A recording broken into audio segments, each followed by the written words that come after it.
At age 13, I earned 3 AWS certifications, including 2 associate level.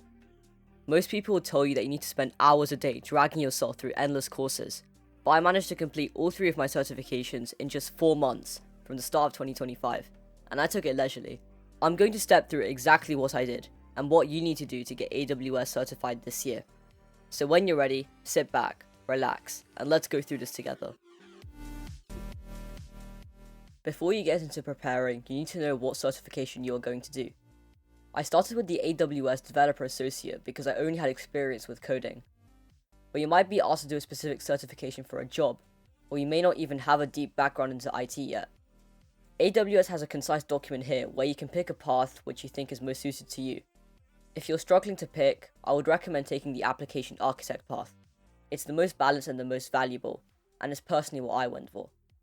But ultimately, it's down to your interests and goals, so have a look at the document in the description. So after picking Dev Associate in November, I drew out a timeline, a plan to complete the certification. This really helped for both avoiding procrastination and for knowing what you're meant to do over time. So for this video, I cleaned it up a little, and you can now view it on my GitHub. During month 1, I used a good quality course but didn't bother with buying courses that were too expensive. Look for courses labelled all-in-one, and only buy if it's under $15 to $20, because courses are known to go on discount all the time. Then go through the course and try to finish it that month. If you can, write notes on what you learn. Doing that will help you understand the services better, both now and when you come to revise, but it will also help you find gaps in your knowledge. If you do find gaps, that's a good thing.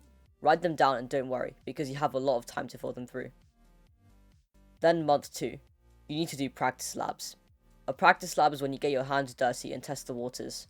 You need to use the services you have learnt and build your own projects. AWS exams are designed to test if you can use the console in the real world. And in the real world, you won't be asked what service can do this and what service can do that.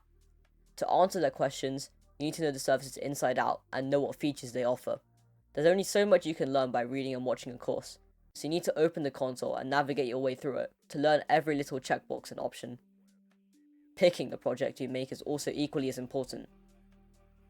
Great project ideas almost always come from facing a problem.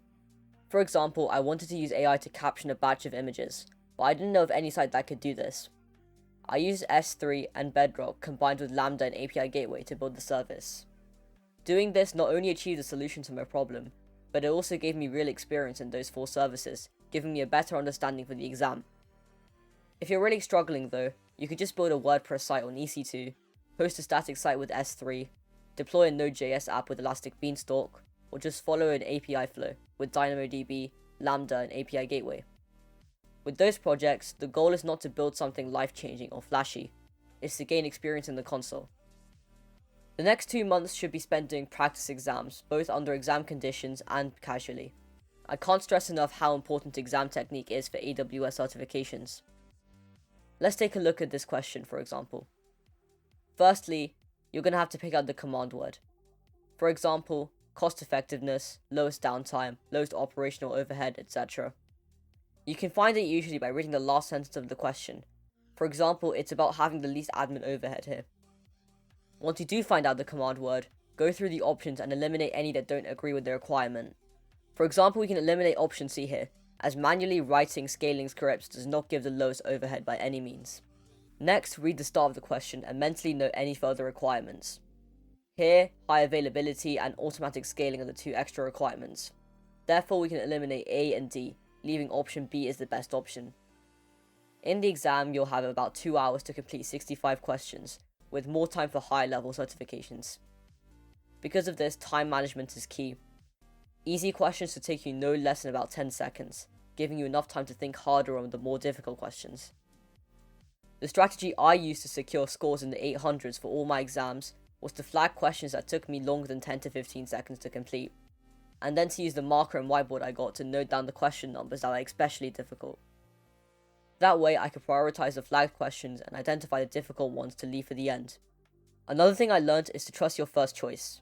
If you've done enough practice with practice exams, which we'll be discussing next, you should feel confident in your first choice, and going through the test and doubting yourself can just cause confusions and cause you to change your option. As for practice exams, they're really important. I would recommend purchasing some to get the best quality. and once you can start consistently getting above 80%, you should be good to go. If you want to get your hands on the timeline I mentioned, check out the link in the description to my GitHub. It's all cleaned up and ready for you to use or adapt. If you have any questions about picking a certification, choosing courses, or exam tips, just drop a comment below. I'll be happy to help out. The key to passing any AWS exam isn't just studying hard, it's studying smart and practicing consistently. Take your time, follow a clear plan, and don't be afraid to get stuck in with real projects. If I could do it, so can you. Good luck, and I'll see you in the next video.